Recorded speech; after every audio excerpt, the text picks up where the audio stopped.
नमस्कार, स्वागत है आपका डेली करंट अफेयर शो पर। आज 24 मार्च 2022 के इंपॉर्टेंट करंट अफेयर क्वेश्चन के साथ मैं राजीव शर्मा आपका स्वागत करता हूं। आज के करंट अफेयर्स के कुछ टॉपिक हैं: पेपरलेस विधानसभा वाला राज्य, एबेल पुरस्कार 2022, भारत का रिकॉर्ड निर्यात, दुनिया का सबसे गर्म देश, दुस्तरिक सैन्य अभ्यास और इसके अतिरिक्त कुछ अन्य इंपॉर्टेंट करंट अफेयर क्वेश्चन जो आते हैं वैल्यूएबल और रिलायबल न्यूज सोर्सेज से। तो इसकी पीडीएफ आपको मिलेगी हमारे टेलीग्राम चैनल पर, जो डिस्क्रिप्शन बॉक्स में जिसका लिंक दिया हुआ है। इस वीडियो को लाइक जरूर करें और शेयर करें अपने दोस्तों के बीच, जिससे सभी तक इसकी इन्फॉर्मेशन पहुंच सके। साथ ही अगर आपने इस चैनल को सब्सक्राइब नहीं किया है तो इसको सब्सक्राइब कर लें। तो आइए शुरू करते हैं आज का current affair show. Question number 1, वित्त वर्ष 2022 में भारत ने कितने अरब डॉलर के निर्यात का लक्ष्य हासिल किया है? ऑप्शंस हैं 350 अरब डॉलर, 375 अरब डॉलर, 450 अरब डॉलर या 400 अरब डॉलर। तो उसका उत्तर है ऑप्शन डी, 400 अरब डॉलर के निर्यात का रिकॉर्ड भारत ने इस 2022 में बना लिया है। वित्त वर्ष 2022 में 400 अरब डॉलर के रिकॉर्ड निर्यात को भारत ने किया है और इस उपलब्धि के लिए प्रधानमंत्री ने किसानों, बुनकरों, एमएसएमई, निर्माताओं और निर्यातकों को बधाई दी। व्यापारिक निर्यात में 400 बिलियन की उपलब्धि के साथ ही भारत के निर्यात में 21% की वृद्धि आंकी गई है। कोविड-19 के कारण 2019 में यह वृद्धि दर कम हो गई थी। इससे पहले 2019 में भी भारत ने 330 बिलियन डॉलर का रिकॉर्ड निर्यात किया था, लेकिन कोरोना के दौरान यह निर्यात कम हो गया था। लेकिन अब फिर 2022 के वित्तीय वर्ष में मांग बढ़ने के साथ और भारत की सप्लाई व्यवस्था अच्छी होने के साथ ही यह रिकॉर्ड निर्यात हुआ है। 400 अरब डॉलर का रिकॉर्ड निर्यात भारत ने किया है 2022 के वित्तीय वर्ष में। नेक्स्ट क्वेश्चन देखिए, क्वेश्चन नंबर 2, कौन सा राज्य पेपरलेस विधानसभा वाला पहला राज्य बन गया है?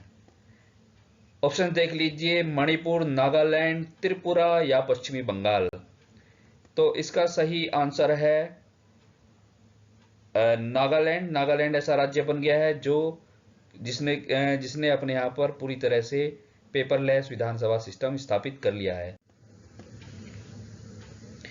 इन्होंने अपने यहाँ पे ई विधान आवेदन लागू किया है, जिसके साथ ही यह पेपरलेस विधानसभा वाला राज्य बन गया है। राष्ट्रीय ई विधान एप्लीकेशन यानी कि नेवा, नेशनल ई विधानसभा एप्लीकेशन जिसकी फुल फॉर्म है, कार्यक्रम को लागू करने के साथ ही नागालैंड की विधानसभा ने इतिहास रच दिया है। यहाँ पर 60 सदस्य हैं विधानसभा में और प्रत्येक की टेबल पर एक टैबलेट या ई बुक यहाँ पे संलग्न की गई है इस नेवा सिस्टम को लागू करने के लिए। नेवा सिस्टम एनआईसी क्लाउड मेघराज पर तैनात एक कार्य प्रवाह प्रणाली है। नेशनल इंफॉर्मेटिक्स सेंटर एनआईसी का एक क्लाउड सर्विस है मेघराज के नाम से। उसी पर तैनात यह एक कार्य प्रवाह प्रणाली नेवा, जो विधानसभा में प्रयोग की जाएगी और सदन के अध्यक्ष को सदन की कार्यवाही को सुचारू रूप से संचालित करने में यह सहायक होती है। साथ ही विधायी कार्य को कागज रहित करने में भी यह मदद करती है। तो नागालैंड पहला राज्य बन गया है ई विधान आवेदन लागू करने वाला। नेक्स्ट क्वेश्चन देखिए, फिच रेटिंग्स ने भारत के फाइनेंशियल ईयर 2023 के विकास के अनुमान को घटाकर कितना कर दिया है? फिच रेटिंग एजेंसी जो है उन्होंने कितना कर दिया है भारत का 2023 का विकास अनुमान? 9%, 8.7%, 8.5% या 8%। तो इसका सही आंसर है ऑप्शन सी, 8.5% कर दिया है इन्होंने 2023 का भारतीय जीडीपी का ग्रोथ रेट का अनुमान। पहले यह दर इन्होंने की थी 10.3% अनुमान लगाया था, लेकिन अभी इसको घटाकर इन्होंने कर दिया है 8.5%।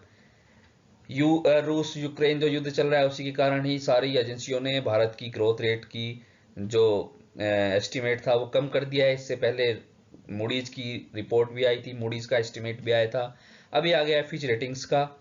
रूस और यूक्रेन के युद्ध में जो कीमतों की वृद्धि हो रही है, कच्चे तेल में जो वृद्धि हो रही है, उसके कारण यह अनुमानित दर कम कर दी है सभी एजेंसियों ने। फिच ने चालू वित्त वर्ष 2021-22 के लिए जीडीपी का अनुमान बढ़ाकर कर दिया था 8.7%, लेकिन अभी यह फिर से 8.5% कर दिया गया है। यह वृद्धि दर जो बढ़ाई गई थी, इन्होंने इसका कारण बताया था कि ओमिक्रॉन लहर की कमी जो हो गई है, ओमिक्रॉन लहर जो आने वाली थी, लेकिन इतनी ज़्यादा प्रभावी नहीं रही ये लहर, और रोकथाम के उपायों को कम कर दिया गया था इंडिया में, जिसके कारण भारत में वृद्धि दर बढ़ गई थी। अनुमान हुआ था कि बढ़ जाएगी इस वित्तीय वर्ष में 2021-22 में, लेकिन 23 के लिए अनुमान इन्होंने फिर से कम करके 8.5% कर दिया है। नेक्स्ट क्वेश्चन देखिए, क्वेश्चन नंबर 3, कौन सा देश धरती का सबसे गर्म स्थान बन गया है जहां रिकॉर्ड 53.2 डिग्री सेल्सियस तापमान दर्ज किया गया। 53.2 degree Celsius, very high temperature. Options देख लीजिए, सऊदी अरब, इजराइल, कुवैत या कांगो। तो इसका सही आंसर है ऑप्शन सी, कुवैत में ये 53.2 डिग्री सेल्सियस तापमान रिकॉर्ड किया गया और यह धरती का सबसे स्थान बन गया है। इसके साथ ही 53.2 डिग्री रिकॉर्ड टेम्परेचर के साथ विश्व संसाधन संस्थान की रिपोर्ट है, जिसमें बताया गया है कि पिछले वर्ष यहाँ पर ये तापमान रहा और इसके कारण इतने गर्मी थी पिछले साल कि पक्षी आसमान में उड़ते उड़ते ही मर गए और मरकर नीचे गिर गए, और साथ में समुद्र के घोड़े जो हैं वो भी उबल गए। इतनी तेज गर्मी हो गई थी यहाँ पर पिछले साल। इसका कारण इन्होंने बताया है कि कुवैत देश जो है वो बिजली के लिए कच्चा तेल जलाता है, तेल से ही जलाकर बिजली उत्पन्न करता है, और यह विश्व के शीर्ष प्रति व्यक्ति कार्बन उत्सर्जक में शुमार है। नवीकरणीय ऊर्जा की मांग 1% से भी कम है यहाँ पे। नवीकरणीय ऊर्जा, रिन्यूएबल एनर्जी, जो कुवैत के 2030 तक 15% के लक्ष्य से बहुत कम है। 2030 तक इन्होंने लक्ष्य रखा है कि अपने यहाँ ये रिन्यूएबल एनर्जी का प्रतिशत 15 कर लेंगे, लेकिन अभी यहाँ पर यह प्रतिशत 1 ही है, बहुत कम है जो ये चाहते हैं उससे। नेक्स्ट क्वेश्चन देखिए, क्वेश्चन नंबर 4, सोमेलो बोबे माइगा जिनका निधन हो गया है वो किस देश से थे। ऑप्शन देख लीजिए, माली, इथोपिया, इंडोनेशिया या नाइजर। तो सही आंसर है ऑप्शन ए, माली। माली के पूर्व प्रधानमंत्री थे सोमेलो बोबा माइगा, इनका निधन हो गया है। माइगा ने 2017 से 2019 तक माली के प्रधानमंत्री के रूप में कार्य किया और देश को एक सैन्य जुंटा के कब्जे में लेने के बाद 2021 में उन्हें हिरासत में ले लिया गया था। 2021 में इन्होंने क्या किया था, एक सैन्य जुंटा के कब्जे में ले लिया था देश को और इनको अरेस्ट कर लिया गया था। उन्हें 2017 में कीता का प्रधानमंत्री भी नियुक्त किया गया था, लेकिन अप्रैल 19 से में एक नरसंहार वहां पर हुआ जिसमें 160 लोग मारे गए थे, जिसके कारण इन्होंने वहां पे से इस्तीफा दे दिया था। अभी इनका निधन हो गया है। माली की राजधानी बमाको है और इनकी मुद्रा है पश्चिमी अफ्रीकी CFA फ्रैंक, और माली महाद्वीप जो है वो अफ्रीका द्वीप में आता है। नेक्स्ट क्वेश्चन देखिए, क्वेश्चन नंबर 5, भारत और किस देश की सेनाओं के बीच में एक्सरसाइज दुस्तलिक शुरू हुआ है। इजराइल, संयुक्त अरब अमीरात, ताजिकिस्तान या उज्बेकिस्तान। तो इसका सही आंसर है ऑप्शन डी, उज्बेकिस्तान। और भारत की सेनाओं ने ये सैन्य अभ्यास दुस्तलिक आरंभ किया है। 22 से 31 मार्च के बीच ये चलेगा और यांगी यारिक उज्बेकिस्तान में स्थान है जहां पर यह युद्ध अभ्यास किया जा रहा है। भारतीय दल का प्रतिनिधित्व इसमें ग्रेनेडियर्स रेजिमेंट कर रही है और उज्बेकिस्तान की सेना का प्रतिनिधित्व इसमें उत्तरी पश्चिमी सैन्य जिले के सैनिकों द्वारा किया जा रहा है। संयुक्त अभ्यास संयुक्त राष्ट्र के जनादेश के तहत अर्ध शहरी इलाकों में आतंकवादी विरोधी अभियानों पर केंद्रित है। ये युद्ध अभ्यास आतंकवादी विरोधी अभियानों पर केंद्रित है, जो कि उज्बेकिस्तान में भारत और उज्बेकिस्तान के बीच एक्सरसाइज दुस्तलिक के नाम से किया जा रहा है। उज्बेकिस्तान की राजधानी है ताशकंद और यहाँ के राष्ट्रपति है शवकत मिर्जियोयेव। उज्बेकिस्तान की मुद्रा है उज्बेकिस्तान सोम। नेक्स्ट क्वेश्चन देखिए, क्वेश्चन नंबर 6, विश्व मौसम विज्ञान दिवस 2022 किस तिथि को मनाया गया। 20 मार्च, 21 मार्च, 22 मार्च या 23 मार्च। तो इसका सही उत्तर है 23 मार्च। 23 मार्च को मनाया गया विश्व मौसम विज्ञान दिवस। हर वर्ष विश्व स्तर पर मनाया जाता है 23 मार्च को। यह दिन विश्व मौसम विज्ञान संगठन की स्थापना के रूप में मनाया जाता है। आज ही के दिन विश्व मौसम विज्ञान संगठन की स्थापना हुई थी। लोगों को पृथ्वी के वायुमंडल की रक्षा करने के बारे में, उनकी भूमिका के बारे में यह जागरूक करता है। आज के दिवस का लक्ष्य यही रखा जाता है, इसी उद्देश्य से यह मनाया जाता है। आज का दिवस वह विश्व मौसम विज्ञान दिवस। इस वर्ष मौसम विज्ञान दिवस का थीम है early warning and early action. WMO का मुख्यालय है जिनेवा स्विट्जरलैंड में और इसकी स्थापना 23 मार्च 1950 को हुई थी। आज 23 मार्च है, आज ही मनाया जाता है भारत में शहीद दिवस मनाया जाता है। भगत सिंह, राजगुरु और सुखदेव को फांसी दी गई थी, उसके उपलक्ष्य में भारत में शहीद दिवस मनाया जाता है। नेक्स्ट क्वेश्चन नंबर 7, डोल उत्सव या डोल जात्रा किस राज्य द्वारा मनाया जाता है? ये एक फेस्टिवल है, किस राज्य से संबंधित है? देखिए ऑप्शन है असम, ओडिशा, पश्चिमी बंगाल या नागालैंड। तो इसका सही उत्तर है ऑप्शन सी, पश्चिम बंगाल द्वारा डोल उत्सव या डोल जात्रा मनाया जाता है। रंगों के त्योहार के रूप में इसको मनाया जाता है और बसंत मौसम की शुरुआत के उपलक्ष्य में यह त्योहार मनाया जाता है। भगवान कृष्ण और राधा को यह उत्सव समर्पित है और पूर्णिमा के दिन मनाया जाता है। होली की तरह ही रंगों से खेलकर इसको मनाते हैं, डोल उत्सव या डोल जात्रा उत्सव। और साथ ही बंगाली कैलेंडर के अनुसार इस वर्ष का अंतिम त्योहार भी है। बंगाली कैलेंडर जो वर्ष होता है उसका ये अंतिम त्योहार होता है डोल जात्रा। बंगाल की राजधानी कोलकाता है। जगदीप धनखड़ यहाँ के राज्यपाल हैं और मुख्यमंत्री ममता बनर्जी हैं।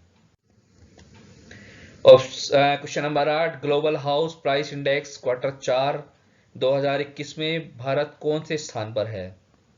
50वें स्थान पर, 51वें स्थान पर, 64वें स्थान पर या 72वें स्थान पर? तो इसका सही आंसर है ऑप्शन बी, 51वें स्थान पर। ग्लोबल हाउस प्राइस इंडेक्स के अनुसार भारत 2021 के क्वार्टर 4 में स्थान रखता है। संपत्ति सलाहकार नाइट फ्रैंक द्वारा जारी किया जाता है यह ग्लोबल हाउस प्राइस इंडेक्स और इसके क्वार्टर 4 2021 की रिपोर्ट के अनुसार भारत ने अपनी रैंक में 5 स्थानों का सुधार किया है। पहले ये 56वें स्थान पर थे पिछले साल इसी तिमाही में, चौथी तिमाही में 2021 की, लेकिन अभी ये आ गए हैं 51वें स्थान पर। भारत ने 2020 की चौथी तिमाही के मुकाबले आवास मूल्य के दरों में 2.1% की वार्षिक वृद्धि दिखाई है। दरअसल ये जो इंडेक्स है ये दिखाता है कि किसी देश में आवास स्थानों के मूल्य में कितनी हलचल हो रही है, कितनी वृद्धि हो रही है, या कमी हो रही है। इस रिपोर्ट के अनुसार न्यूजीलैंड, चेक गणराज्य, स्लोवाकिया, ऑस्ट्रेलिया शीर्ष 5 देशों में शामिल हैं। 5 देशों में ये देश शामिल हैं और भारत है 51वें स्थान पर। इसके अनुसार दुनिया भर में 56 देशों और क्षेत्रों में मुख्य धारा के आवासीय कीमतों में हलचल को ट्रैक किया जाता है इस इंडेक्स के द्वारा। नेक्स्ट क्वेश्चन देख लिए, क्वेश्चन नंबर 9, एबल पुरस्कार 2022 से किसको सम्मानित किया गया है? एबल पुरस्कार जो मैथमेटिशियंस को दिए जाते हैं, तो किसको इस बार दिया गया है? Dennis P Sullivan, Avi Wigderson, Laszlo Lovasz या ग्रेगरी मार्गोलिस? तो इसका सही उत्तर है option A, Dennis P Sullivan को एबल पुरस्कार 2022 से सम्मानित किया गया है। डेनिस पी सुलिवन को पुरस्कार दिया गया है Norwegian academy of science and letters ने 2022 के लिए उनको इस पुरस्कार के लिए नामित किया गया है। कॉर्नेल सुलिवन जो न्यूयॉर्क के सिटी यूनिवर्सिटी के ग्रेजुएट स्कूल और यूनिवर्सिटी सेंटर और स्टोनी ब्रुक में स्टेट यूनिवर्सिटी ऑफ न्यूयॉर्क से ये आते हैं। Dennis P Sullivan, Dennis Cornell Sullivan इनका पूरा नाम है। एबल पुरस्कार गणित के क्षेत्र में दुनिया के सबसे प्रतिष्ठित गणित पुरस्कारों में से एक है। नोबेल पुरस्कार दिए जाते हैं बाकी विषयों में, गणित में नोबेल पुरस्कार नहीं दिया जाता है, उसके स्थान पर दिया जाता है एबल पुरस्कार। इसकी स्थापना की गई थी नॉर्वे सरकार द्वारा 2002 में और 19वीं सदी के नॉर्वेजियन गणितज्ञ नील्स हेनरिक एबल की 200वीं जयंती के अवसर पर इस दिवस की स्थापना की गई थी। हर वर्ष इसमें एक महान गणितज्ञ को पुरस्कार दिया जाता है, एबल पुरस्कार। तो ये थे important current affairs questions 24 March के, presented by me Rajiv Sharma. I hope आपको ये क्वेश्चंस अच्छे लगे होंगे। इसकी पीडीएफ आपको मिलेगी हमारे टेलीग्राम चैनल पर। इस वीडियो को लाइक जरूर कर दें और इस चैनल को सब्सक्राइब कर लें। Thank you very much for watching this video. जय हिंद।